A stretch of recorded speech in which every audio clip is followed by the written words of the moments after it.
Hello everyone, I am Renu from Parth English classes. और आज जो हम लोग स्टडी करने जा रहे हैं it's about rhyme scheme. Literary device का जो लिटरेरी डिवाइस के अंतर्गत हम सबसे पहले राइम, बहुत सारी लिटरेरी डिवाइसेस हैं जो कि पोएम में यूज़ होती हैं। पोएम में देखिए लिटरेरी डिवाइसेस क्यों यूज़ होती हैं। पोएम को खूबसूरत बनाने के लिए, पोएम को अट्रैक्टिव बनाने के लिए। तो जो हमारी पोइट्री होती है वो हिंदी में भी देखिए आप लोगों ने पढ़ा होगा कि जैसे उसमें अलंकार यूज़ होते हैं और भी चीज़ें उसमें इंक्लूड की जाती हैं ताकि वो अच्छा दिखाई दे, मतलब खूबसूरत हो, डेकोर किया जाता है ताकि पोएम जो है अट्रैक्टिव हो और अच्छी दिखाई दे।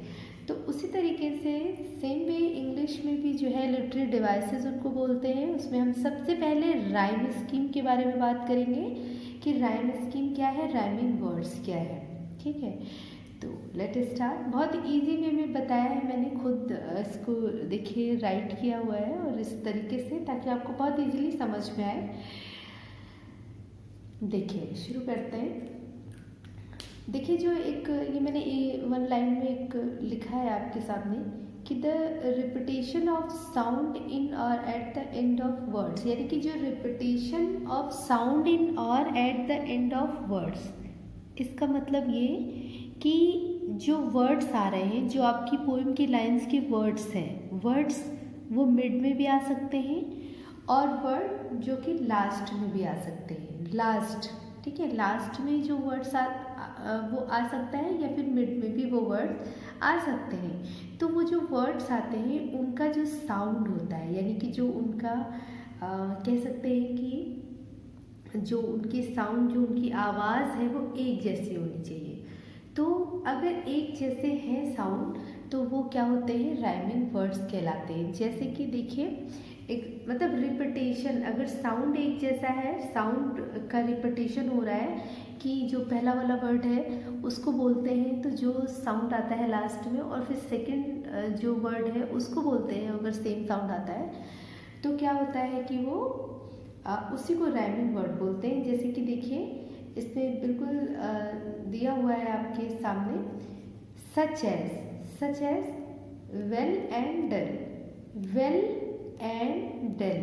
तो अब देखिए वेल जो है, जब हम वेल को बोल रहे हैं तो क्या आ रहा है, ला, वेल।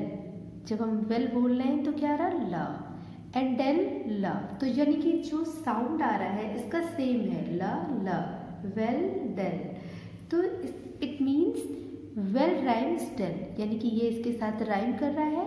तो ये जो वेल एंड डेल है ये क्या है, देखिए मैंने नोट यहाँ पे लिखा है कि वेल राइम्स विद डेल, यानी कि जो वेल है वो डेल से राइम कर रहा है, उसकी मतलब जो साउंड है वो मैच कर रहा है। So well and dell are rhyming words. तो इसलिए जो वेल और डेल है ये क्या है, ये राइमिंग वर्ड्स हैं। तो होप कि आपको राइमिंग वर्ड्स क्लियर हुआ होगा। राइमिंग वर्ड्स यानी जिनका साउंड एक जैसा हो, उनके लेटर या उनका मीनिंग सेम नहीं होता है। कुछ बच्चे क्या करते हैं, लेटर को मैच कराने लग जाते हैं या फिर उसको उसका मीन्स मैच कराते हैं, तो ऐसा कुछ नहीं है। सिर्फ जो है आपको उसका साउंड चेक करना है, साउंड को देखना है। तो ये जो वेल एंड डेल है ये राइमिंग वर्ड्स हुए। ओके, उसके बाद हम देखेंगे कि ये तो राइमिंग वर्ड्स तो हमें क्लियर हो गया, लेकिन अब हमें ये देखना है कि जो राइम स्कीम है वो कैसे बनती है। ठीक है, राइमिंग वर्ड्स जब हम फाइंड आउट कर लेंगे तो हम राइमिंग स्कीम भी बहुत ईजिली उसको फाइंड आउट कर पाएंगे। ओके, देखिए एग्जाम्पल से देखते हैं। मैंने एक पोएम ली है, पोएम की कुछ लाइन्स ली हैं जिसके थ्रू हम लोग समझेंगे।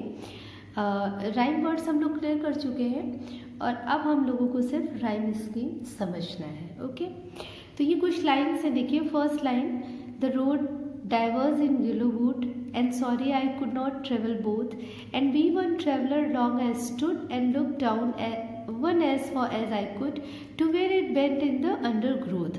देखिए लास्ट वर्ड्स हम लेंगे इन लाइन्स के, लास्ट ही नहीं, इसका मतलब ये नहीं कि मैं लास्ट ले रही हूँ तो लास्ट ही लेना होता है राइमिंग वर्ड के लिए, ऐसा नहीं है। ये मिड में भी हो सकते हैं और लास्ट में भी हो सकते हैं, लेकिन ये एग्जाम्पल्स में हम लोग लास्ट के वर्ड्स लेंगे। फिर मैं नेक्स्ट एग्जाम्पल जो दूंगी उसको मिड का भी मैं बताऊंगी कि मिड में भी ऐसे राइमिंग वर्ड्स आते हैं।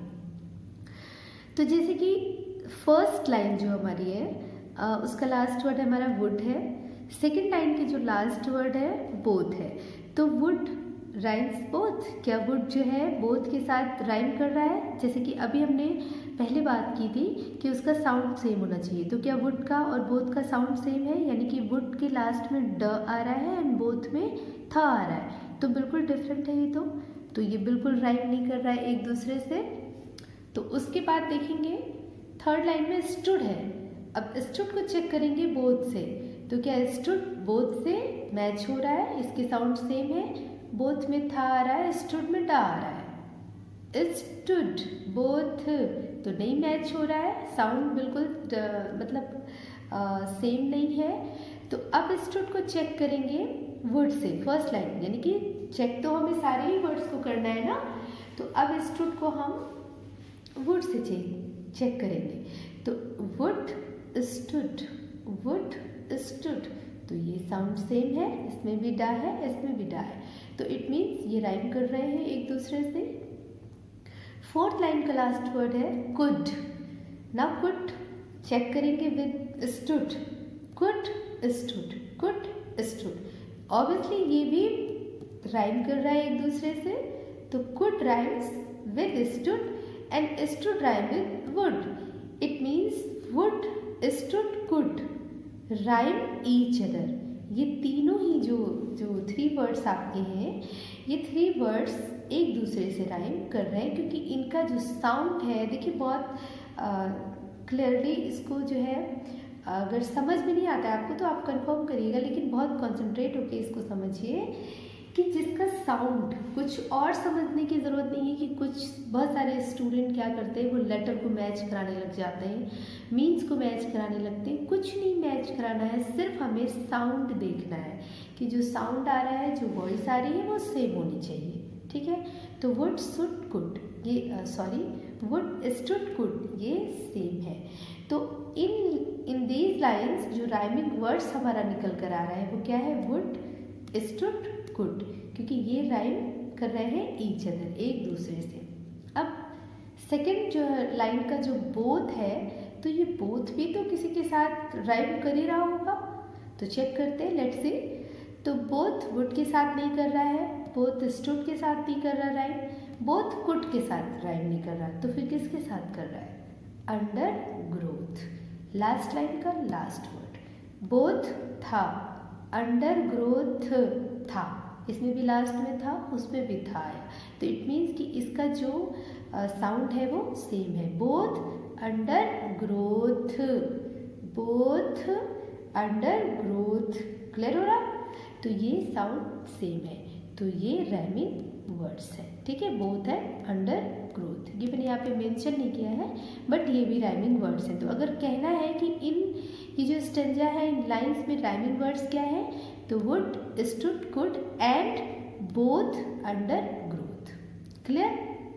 ये मैंने यहाँ पे मेंशन नहीं किया है, तो ये इतना क्लियर हुआ। ये तो हमारे राइमिंग वर्ड्स हमने ले लिया इन लाइन्स में। अब हमें इसकी राइम स्कीम के बारे में देखना है कि वो हम कैसे फाइंड आउट करेंगे, ओके।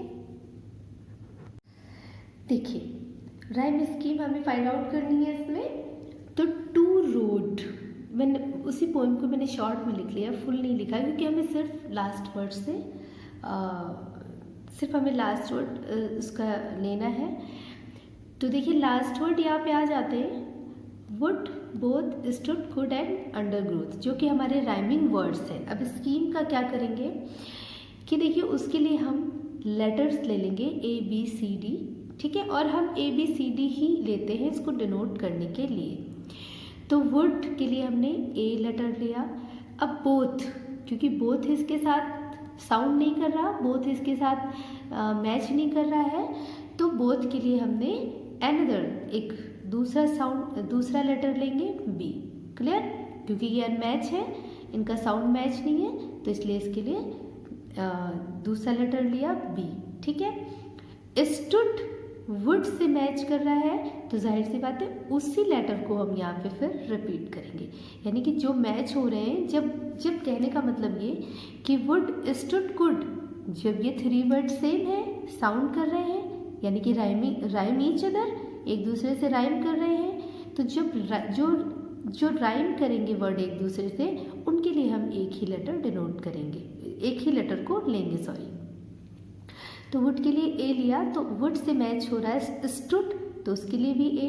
कुड भी स्टूड वुड दोनों से राइम कर रहा है, तो उसके लिए भी ए ही, ठीक है। उसी को रिपीट करते जाएंगे जो वर्ड राइम करते हैं एक दूसरे से। बोथ के लिए हमने बी लिया था, बी लेटर लिया था। अंडर ग्रोथ जो है बोथ के साथ राइम कर रहा है, तो ऑब्वियसली उसके लिए भी हम बी ही लेंगे, ठीक है। इतनी बात क्लियर हुई। तो ये जो लेटर्स आए हैं, और ये जो लेटर्स के ये सीरियल नंबर आए हैं, जैसे कि हमने इनको डिनोट करा है इस तरीके से, तो ये हमारे क्या है, राइम स्कीम है। यही लेटर्स जो है, ये जो हमारे डिनोट हमने जो लिखे हुए हैं, ये हमारी राइम स्कीम है। तो इसकी राइम स्कीम बनकर आती है ए B A A A B, यानी कि राइम स्कीम क्या है, देखिए राइम स्कीम आई है हमारी ए बी ए ए बी। एक बात और, ऐसे नहीं कि वुड स्टूड कुड राइम कर रहे हैं एक दूसरे से, तो हम एक साथ ए लिख देंगे, नहीं, इसे सीरियल क्रम में लिखेंगे। जिस तरीके से वो है, लाइंस की पोएम है, जिस तरह से वो लाइंस है, हम उन्हीं के सामने लिखेंगे और हम उसी सीरियल नंबर से उसको लिखेंगे। उसको हम बिल्कुल भी उसका प्लेस चेंज नहीं करेंगे कि ये एक जैसे हैं तो इनको एक साथ कर दें, ये एक जैसे हैं तो इनको एक साथ कर दें, ऐसा बिल्कुल नहीं करेंगे। ये बिल्कुल गलत हो जाएगा, रॉन्ग पैटर्न हो जाएगा पूरा। तो जो राइम स्कीम निकालेंगे वो इस तरीके से निकालेंगे। इसका सीरियल जो है, सीरियल ऑर्डर हम बिल्कुल भी ब्रेक नहीं करेंगे और इसको इसी ऑर्डर में लिखेंगे जिस ऑर्डर में वो होगा, ठीक है। तो इसकी राइम स्कीम हमारी आई A B A B, clear. तो ये हमारी राइम स्कीम है इन लाइंस की, इस पोएम की इन लाइंस की, ओके। इसी तरीके से आप प्रैक्टिस के लिए और भी पोएम, आपकी जो बुक है टेक्स्ट बुक, उसमें पोइट्री बहुत सारी पोएम्स है, तो आप उन पोएम्स को लीजिए और उससे प्रैक्टिस करिए। और अगर आपको कन्फ्यूज़न है, you can confirm to me, okay. तो होप कि आपको ये समझ में आ गई होंगी। और अब मैं जो है मिड में जो वर्ड्स आते हैं उनका भी जो है आपको क्लियर करूँगी एग्जाम्पल के थ्रू, ओके। तो आप इसकी प्रैक्टिस करिए, अपनी जो बुक है उसकी पोएम्स को नोट करिए और फिर उसका राइमिंग वर्ड फाइंड आउट करिए और उसके बाद उसकी राइम स्कीम को बनाइए, ठीक है। मैं मिलती हूँ नेक्स्ट वीडियो में। कोई भी वीडियो स्किप नहीं करिएगा क्योंकि ये लिटरेरी डिवाइसेस जो है इसमें और बहुत कुछ है आगे, तो अगर आप स्किप करते हैं तो फिर आपका वो रिदम ब्रेक हो जाएगा और समझ में नहीं आएगा, ठीक है। तो इसको कंटिन्यूअली आप देखते रहिए, कंटिन्यूअसली देखिए और प्रैक्टिस भी करते रहिए, ओके। तो मिलते हैं नेक्स्ट वीडियो में, till then goodbye and take care.